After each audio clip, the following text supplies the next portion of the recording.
राजगृही नामक नगर में अंजन चोर रहता था। वह केवल चोर ही नहीं था, व्यभिचारी भी था। उसका बिलासिनी नामक वेश्या से बहुत प्रेम था।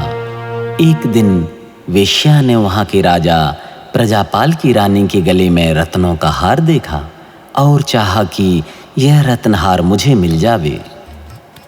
जब कृष्ण पक्ष की 14 की रात्रि को अंजन चोर वेश्या के घर गया तो उस वेश्या ने कहा कि मैं अपने ऊपर आपका सच्चा प्रेम तभी समझूंगी जब आप रानी के गले का हार मुझे ला देंगे, अन्यथा समझूंगी कि आप मुझे सच्चा प्रेम नहीं करते। यह सुनकर अंजन चोर ने कहा, नहीं प्रिय, मैं तुम्हें तो अपने प्राणों से ज़्यादा प्रेम करता हूँ। हार क्या चीज़ है, मैं तो तुम्हारे लिए अपनी जान दे सकता हूँ। तब उस वेश्या ने कहा, नहीं, मुझे तुम्हारी जान नहीं, मुझे वही हार चाहिए जो रानी के गले में है। यह सुनकर अंजन चोर राजमहल को गया। वहाँ रानी नींद में सो रही थी। चोर बड़ी सावधानी से रानी के गले का हार निकालकर वहाँ से चल दिया।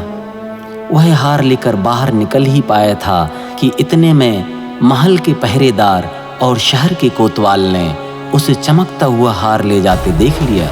उन्होंने अंजन चोर को उसी समय पकड़ लिया। आपस में बहुत खींचतान हुई। अंत में चोर उन दोनों के हाथ से छूट गया और हार वहीं छोड़कर चल भागा। भागते भागते वह मरघट में जा पहुंचा। वहां पहुंचकर उसने देखा कि सोमदत्त नामक एक मनुष्य बड़ के वृक्ष से बंधी हुई सींके पर कभी चढ़ता है और कभी उतरता है। सोमदत्त का यह हाल देखकर अंजन चोर ने उसका कारण पूछा। सोमदत्त ने कहा, इस नगर में एक जिनदत्त सेठ हैं, उन्हें आकाशगामिनी विद्या सिद्ध है। उन्होंने ही मुझे विद्या सिद्ध करने की रीति बतलाई है। वह इस प्रकार है कि कृष्ण पक्ष की 14 की रात्रि को स्मशान की भूमि में बड़ के वृक्ष की डाली से 108 रस्सी का सींका बांधो।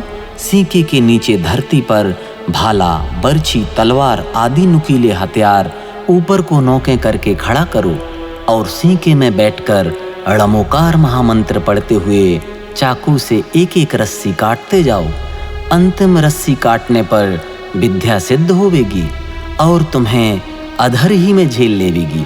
तुम नीचे नहीं गिर पाओगे और प्राण बच जाएंगे। परंतु भाई, मुझे संशय लग रहा है कि यदि सेठ जी के वचन झूठे निकले तो मेरे तो प्राण चले जाएंगे।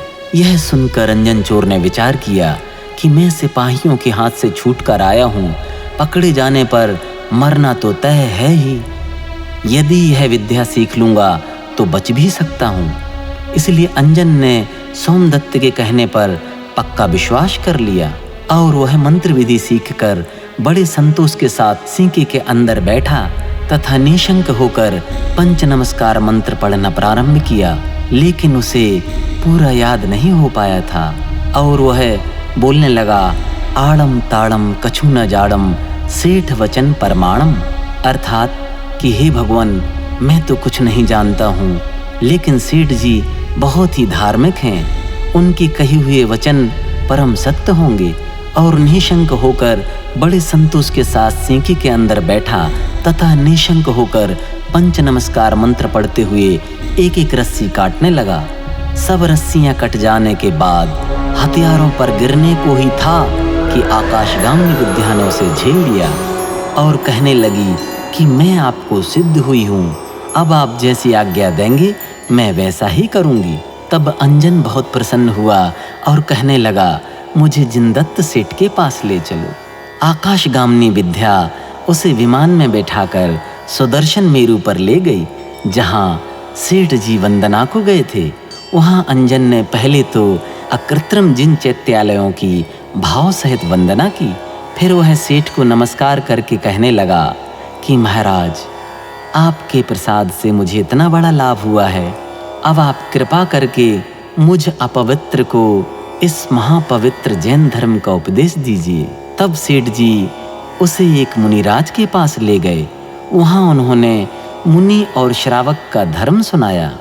उसे सुनकर अंजन का चित्त बड़ा कोमल हो गया और अपने किए हुए पापों पर बहुत पछताने लगा और मुनिराज के पास मुनि दीक्षा लेकर तप करने लगा तथा थोड़ी ही दिनों में केवल ज्ञानी बनकर निरंजन अर्थात मुक्त हो गया। सारांश, विवेकी को उचित है कि जैन धर्म के तत्वों पर अंजन चोर की समान पक्का विश्वास करें, सोमदत्त के समान संशय अर्थात शंका नहीं करें। जिन धर्म प्रभावना परिवार ऐसे परम शक्तिशाली परम चमत्कारी ळमोकार महामंत्र को अनंत अनंत बार नमस्कार करता है और जिन जिन लोगों ने इसको ध्याया और जो मुनि पद को प्राप्त हुए और अंत में केवल ज्ञान और मोक्ष को पाए, उनके चरणों में भी अनंत बार नमस्कार करता है और सभी सुनने वालों के लिए जनेंद्र भगवान से उनके सुख समृद्धि और साता की प्रार्थना करता है। ळमो अरिहंताणं ळमो सिद्धाणं ळमो ऐरियाणं ळमो वज्रयाणं ळमो लोई सविसाणं